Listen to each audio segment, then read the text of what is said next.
Hello বন্ধুরা, আজকের গল্পের নাম চার ড্রাগন। অনেক অনেক বছর আগের কথা, যখন পৃথিবীতে মানুষ আর ড্রাগনরা কাছাকাছি বাস করত। তখন আকাশে কোনো মেঘ ছিল না, ছিল না কোনো নদী। সমস্ত জলাশয় থাকতো কেবল পূর্ব সাগরে, যেখানে বাস করত চারটি শক্তিশালী ড্রাগন। লম্বা ড্রাগন, যার শরীর ছিল পাহাড়ের মতো দীর্ঘ। হলুদ ড্রাগন, যে ছিল রোদের মতো উজ্জ্বল এবং জ্ঞানী। কালো ড্রাগন, যে বাতাসের বেগে উঠতে পারত। মুক্তা ড্রাগন, যে ছিল শান্ত এবং মায়াবী। তারা প্রতিদিন সাগরের উপর দিয়ে উড়ে বেড়াতো, লুকোচুরি খেলত এবং সাদা মেঘের উপর শুয়ে বিশ্রাম নিত। পৃথিবীটা ছিল তখন শান্ত ও সুন্দর।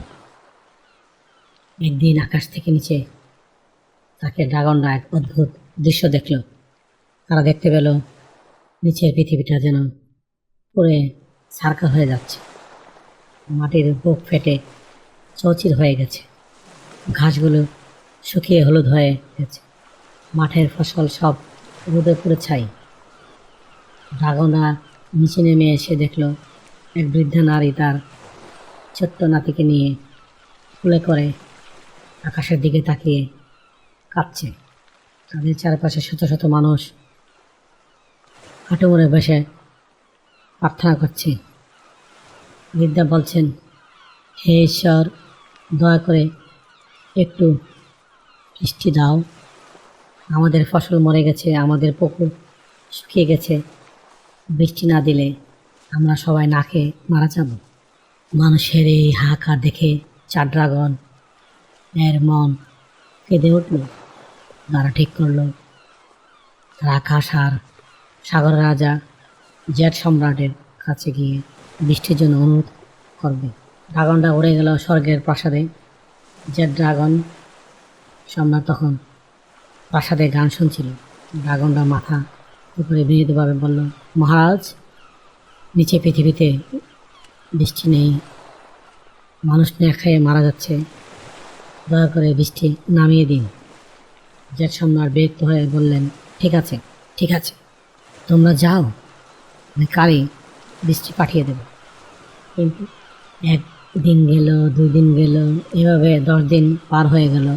এক ফোঁটা বৃষ্টিও পড়ল না। মানুষ হয়ে আরো বেশি হাহাকার করতে লাগলো।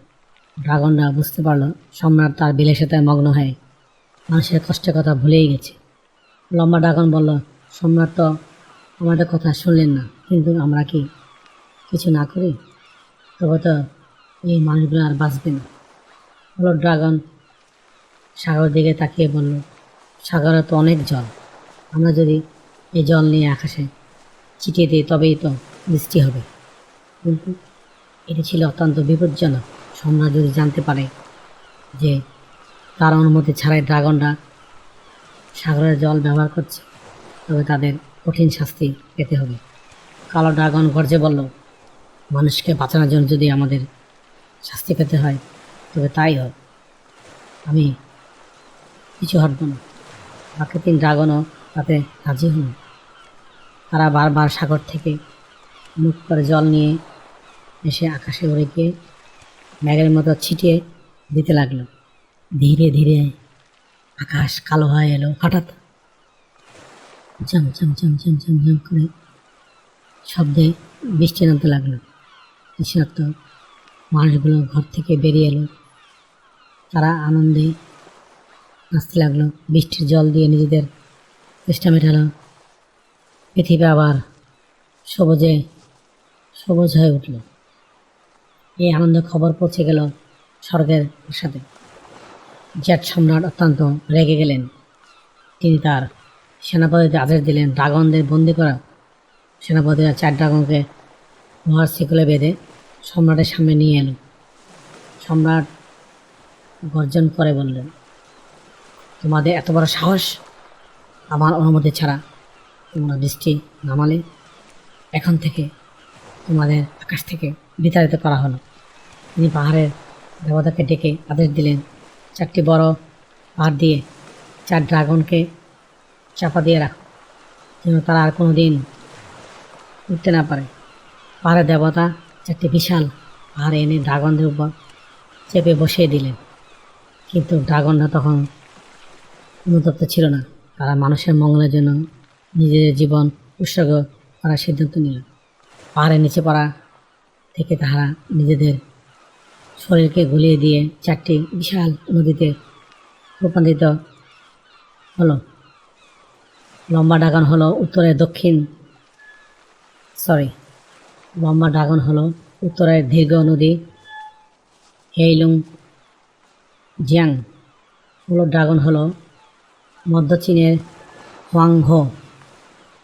কালো ড্রাগন হলো দক্ষিণের জু জিয়াং। মুক্তা ড্রাগন হলো দীর্ঘতম নদী ইয়াংজি। আজও চীনের এই 4টি প্রধান নদী বয়ে চলছে। মানুষ বলে ড্রাগনরা মারা যায়নি, তারা নদী হয়ে আজও মানুষকে জল দিচ্ছে, তাদের রক্ষা করছে। এই গল্প আমাদের শেখায় যে অন্যের মঙ্গলের জন্য ত্যাগ করা কখনো বৃথা যায় না। হ্যালো বন্ধুরা, আজকের গল্পটি কেমন লাগলো কমেন্টের মাধ্যমে জানিও। আবারও দেখা হবে অন্য কোনো গল্পে। Thank you for watching. Please subscribe.